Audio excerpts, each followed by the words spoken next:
Fala, galerinha do 9º ano, tudo bem com vocês? Então, pessoal, eu estou aqui para a gente fazer um resumo da matéria. É isso mesmo. Na realidade, nessa aula, nós vamos corrigir algumas atividades que eu passei para vocês do livro e essa aula é uma aula de correção de atividades. Eu estarei corrigindo algumas atividades com vocês.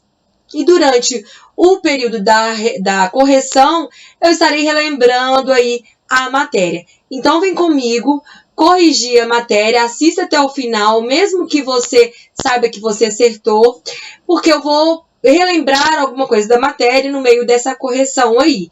Então, olha só, uma coisa que eu falo com vocês aqui, seja um estudante ativo, não fica assistindo vídeo aula como se estivesse vendo TV, como se você estivesse assistindo série, não. Seja um estudante que faz, por exemplo, faça igual você faz na escola, acorda cedo, vai tomar um banho, coloca sua roupa e senta para estudar. Você está assistindo a aula, você tem uma oportunidade de aprender muito mais, porque não tem nenhuma distração ao seu redor e você vai poder aproveitar bastante. Mas como que eu vou aproveitar bastante, professora? Quando eu estou assistindo vídeo aula, me dá sono. Então, para não te dar sono, o que você precisa fazer? Você precisa estar anotando, você precisa fazer o seu resumo, você precisa ver se você entendeu, para o vídeo, analisa, fala, será que eu entendi? Ah, eu não entendi. Volta o vídeo. E você tem a oportunidade que você não tem, às vezes, na escola, de voltar, de compreender o assunto. Beleza? Então, vem comigo, vamos corrigir a atividade aí.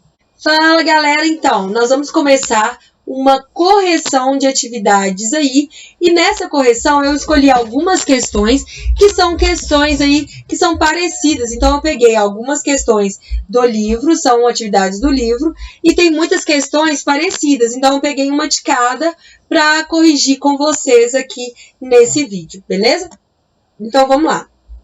Aqui, olha, antes de começar, eu quero falar com vocês o seguinte, sejam estudantes ativos aí no seu processo de aprendizagem, não deixa para estudar deitado, ou em cima da cama, ou no sofá, estude como se estivesse na escola, pegue aí, tome um banho, se arrume, pegue o seu caderno, as suas canetas bonitas, e faça lá todo o seu esquema, faça um mapa, faça resumo, para te ajudar. Seja um estudante que, no momento que está assistindo a aula, anote as principais coisas que o professor está falando, às vezes alguma coisa do slide.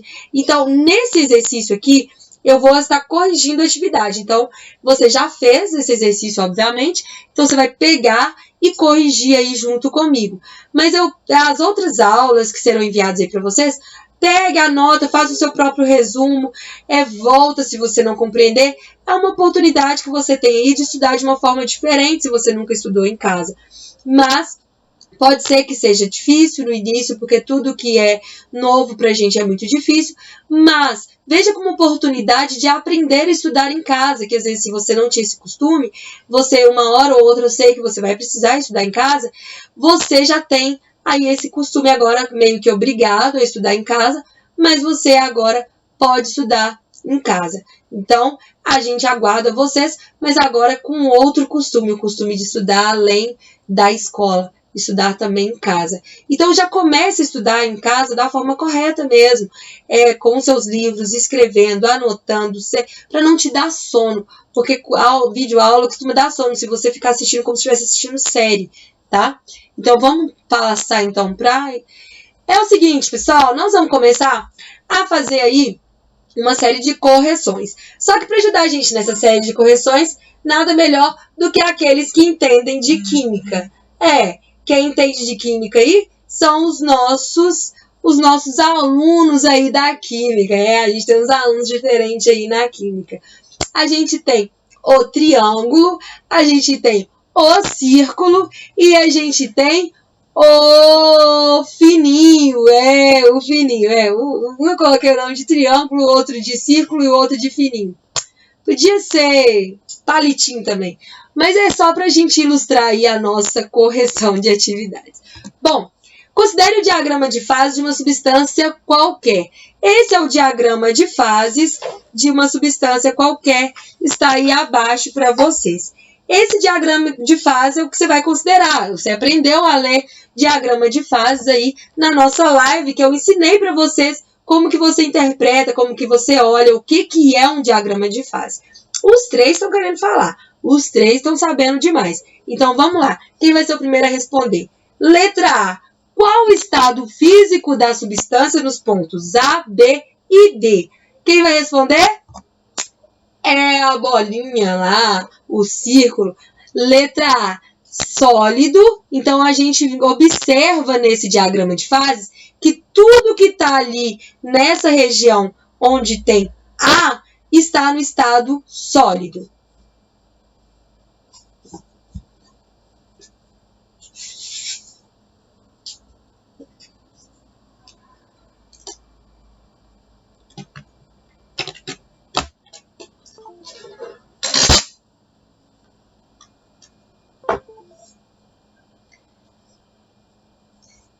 Então, pessoal, a gente observa aqui que tudo que está aqui está no estado sólido.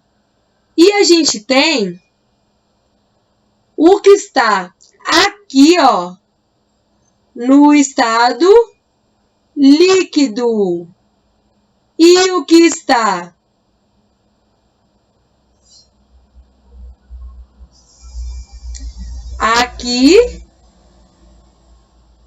aqui, ó, em D, está no estado gasoso. Então, deixa eu fazer o risquinho aqui para vocês verem.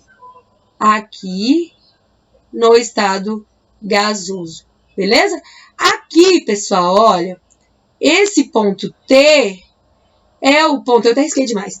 Esse ponto T é o ponto onde eu encontro a substância nos três estados. Então, em A está no estado. Deixa eu apagar aqui, que eu fiz uma... Opa. Em A está no estado líquido.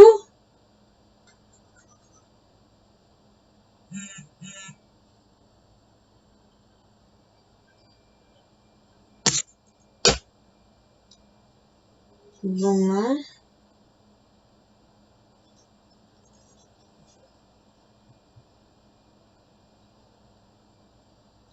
Em A está no estado líquido. Em B, em A. Então, vamos lá. Em A está no estado sólido. Em B está no estado líquido. E em D, no estado gasoso. Tá?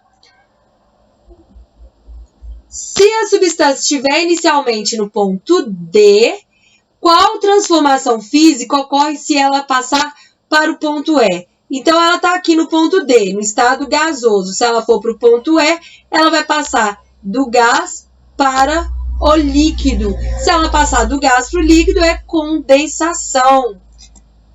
E a letra C é a 200 mmHg de pressão e temperatura de 50 graus Celsius. Qual o estado físico dessa substância? Qual o estado físico? Gasoso, porque você vai estar mais ou menos aqui, 50 graus e 200. Então, vai estar aqui, ó. Vai ter passado dessa ficha aqui, vai estar mais ou menos aqui. Então, você vai estar em D e o estado é gasoso. Então, você precisa entender o diagrama de fases, que você vai saber tranquilamente como interpretar nesse caso. A gente tem um monte de questões aí de diagrama de fase, eu tenho certeza que você compreendeu aí na nossa live e vai saber fazer todas. É importante que você faça todas para você treinar essas questões aí, tá? A outra questão, a questão 19, também é diagrama de fases. Considere o diagrama de fases da água, analisando o gráfico. Explique como é possível ferver a água em temperaturas menores que 100 graus. Então, fininho vem com a resposta aí pra gente. Tá falando que é possível desde que haja diminuição da pressão. Pessoal, quando eu tenho uma pressão maior, olha só, tá perguntando, analisando o gráfico, como é possível ferver a água em temperaturas menores de 100 graus? Se eu tenho uma pressão maior, eu fervo essa água em temperaturas menos que 100 graus. Por quê? Quando eu tenho diminuição da pressão, desculpa. Se eu tenho uma diminuição dessa pressão, essas moléculas estarão mais afastadas. A energia cinética estará um pouco maior do que quando eu tenho uma pressão maior. E aí, se eu tenho as moléculas um pouco mais afastadas, significa que elas vão ferver numa temperatura menor que 100 graus, porque elas já estarão com energia cinética em volta delas aí, tá? Se elas tivessem uma pressão alta, a energia cinética delas estaria menor, então elas gastariam mais energia teriam que ganhar mais energia para se afastar essas moléculas que estariam com uma pressão maior. Mas isso aí eu tenho certeza que vocês já entenderam. Então, agora você vai pegar a página 74, que agora nós vamos ver o exercício de lá. E aí é a atividade número 20. E aí a gente tem a bolinha e o triângulo para responder. Eu sou uma pessoa super criativa. Eu posso até criar o slide, mas na hora de criar o nome do personagem, que eu criei esses personagens aí, eu fiz para vocês. Não peguei pronto, não. Eu que criei. Criei os personagens, mas não consigo dar nome para os personagens. É um trem de doido. Coloque aí no comentário qual o nome que você dá para os personagens. Porque eu coloquei triângulo e bolinha. Tá? Então, vamos lá. Dado o diagrama de fases de uma substância, pergunta-se. Esse aqui é o diagrama. Que mudança de fase ocorre quando a substância passa do estado A para o estado B? O estado A é sólido e o estado B é líquido. E o estado C, que está aqui abaixo, que não está com a letra, é gasoso. Então, quando passa do A para o B, está no... Quem vai responder? Quem vai responder? Passa para fusão. Que eu passo do sólido para o líquido, é fusão. Então, a letra B, quem vai responder é triângulo. Que mudança de fase ocorre na passagem do estado B para o estado C? Do B para o C, eu saí do líquido para o gasoso, então é vaporização. Tranquilo demais, vocês já estão tirando de letra, isso aí eu tenho certeza que vocês vão tirar total aí na prova. Bom, agora vocês vão abrir na página 75, matéria, seus estados e transformações, frente B, página 75. Pessoal, essa página é o seguinte, não sei se vocês fizeram dessa forma, mas se não fizeram, eu indico demais que façam. Você vai pegar, e aí eu já fiz para você todo o esquema, porque se não for no livro, vai aí no celular, vai aí no computador, põe a câmera do seu celular aí na frente desse QR Code. Esse QR Code, você vai manipular esses botões e você vai ver, você vai conseguir aquecer aí a substância, você vai conseguir congelar a substância e vai ver o que acontece com as moléculas. Tanto os movimentos de vibrações que acontecem quando ela ganha energia ao ser aquecido, quanto ela perde energia quando ela é congelada. Você vai ver um termômetro com essa temperatura subindo e essa temperatura descendo quando você coloca o gelo aí na medida que você vai manipulando no seu celular.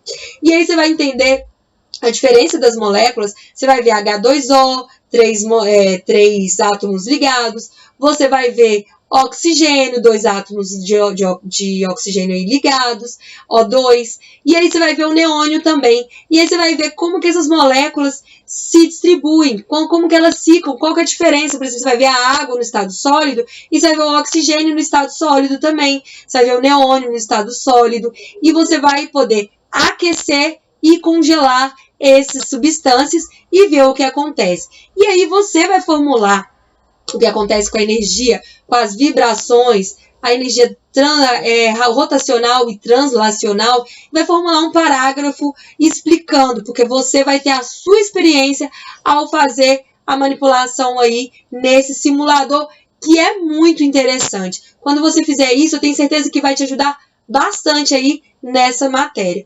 Aí você vai falar da influência do aumento da pressão de 0 atm até 15 atm também, que aí você consegue manipular e influenciar nessa pressão para você ver o que acontece com a substância. E de água inicialmente no estado sólido. É muito legal. O fininho tá com uma ideia e o triângulo não sabe o que fazer. E você? O que você vai fazer? Quando a gente voltar às aulas, eu quero ler o que você escreveu. Beleza? Eu quero só ler tudo que você escreveu, porque isso aqui é muito legal. Tenho certeza que vocês vão gostar. Então, vamos aí para a próxima questão, uma questão da UFMG. 2 beckers iguais, contendo quantidades diferentes de água pura a 25 graus, foram aquecidos em uma mesma chama sob pressão constante de 1 atm. A temperatura da água em cada becker foi medida em função do tempo de aquecimento durante 20 minutos. Após esse tempo, ambos os beckers continham expressivas quantidades de água. Os resultados obtidos estão registrados nos gráficos a seguir.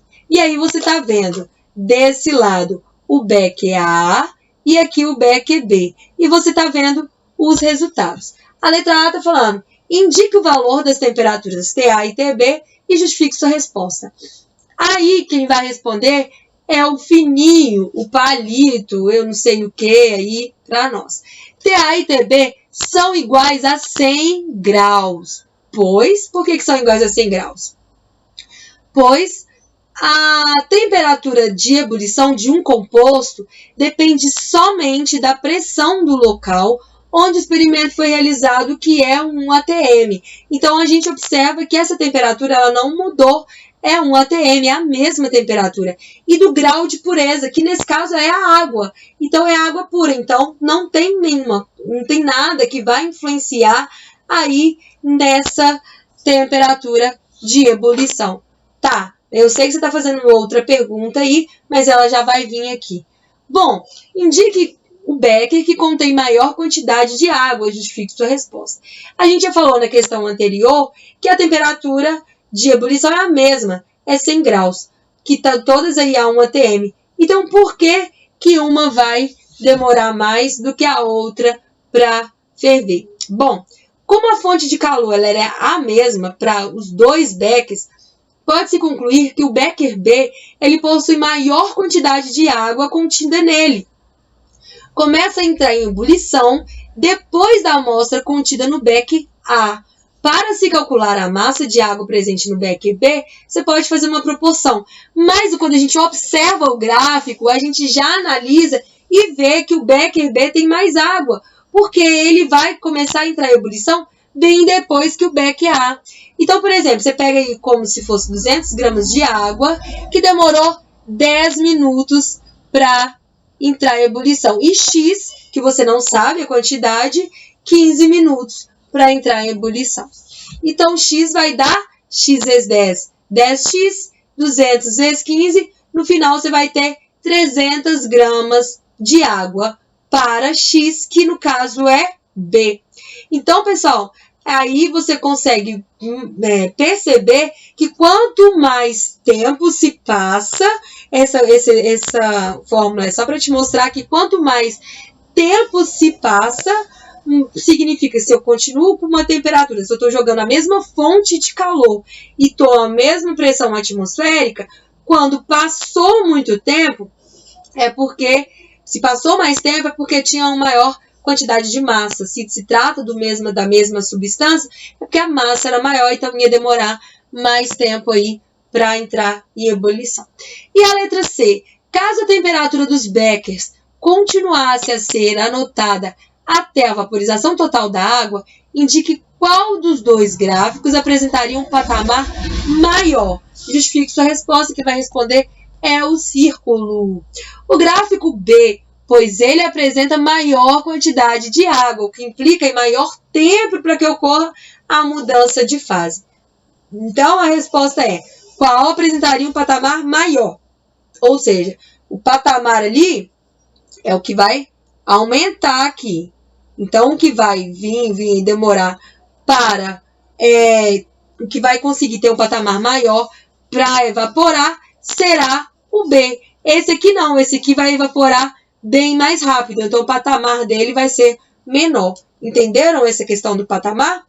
Então, é isso, pessoal. Agora, nós vamos fazer a última questão, que é uma questão da Unicamp. Então, mostrando uma figura aí para vocês, essa figura aqui, que a seguir ela mostra o esquema de um processo usado para obtenção de água potável a partir de água salobra. Água salobra é água que contém concentrações de sais.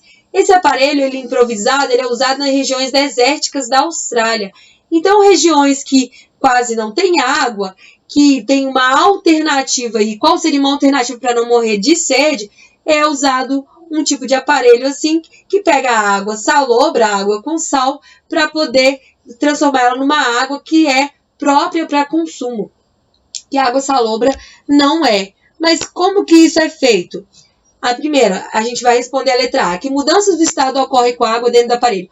Mas antes de falar sobre as mudanças do estado, eu quero te explicar como isso acontece. Você tem aqui a água salobra.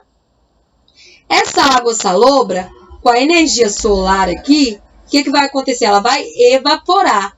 Porém, aqui você tem um plástico transparente, e esse plástico transparente, aqui ó, plástico transparente, ele vai reter esse vapor que vai ser feito por causa do calor. Quando a água evapora, não sobe somente as moléculas de água, não são somente H2O, H2O, H2O que a gente vê evaporando. Então, a substância salobra, aquilo ali, o sal, tudo que ficou na água, vai ficar retido. Então, você tem a água aqui, a substância que vai ficar retida aqui no fundo, o sal, e esse vapor d'água subindo e vindo para cá. E aqui vai ter água potável. Esse vapor d'água vai bater no plástico. Na hora que ele bater no plástico, ele condensa. E aí ele vai se transformar em líquido e cair aqui dentro, se transformando então em água potável. Então, que mudanças ocorrem com a água dentro do aparelho? Vai ocorrer evaporação e primeiro vai evaporar, depois vai bater no plástico e vai ocorrer a condensação. E onde dentro do aparelho ocorrem essas mudanças? A evaporação da água vai ocorrer aonde? Na superfície salobra, né? Que é aqui, na superfície salobra. E a liquefação na superfície do plástico. A liquefação ocorre aqui na superfície do plástico, tá? Beleza, pessoal? Então, é isso que eu tinha para vocês. Eu vou fazer alguns outros vídeos de correção para a semana que vem. Essa semana tem um feriado aí também, então a gente está com menos atividades para vocês ficarem mais tranquilos. Mas aí para a semana que vem eu vou corrigir, vou fazer a correção aí para vocês aí do Google Formulário, tá? E a gente vai relembrando as matérias por aqui e depois a gente começa, então, a dar continuidade às novas matérias. Beleza? Muito obrigada e até a próxima!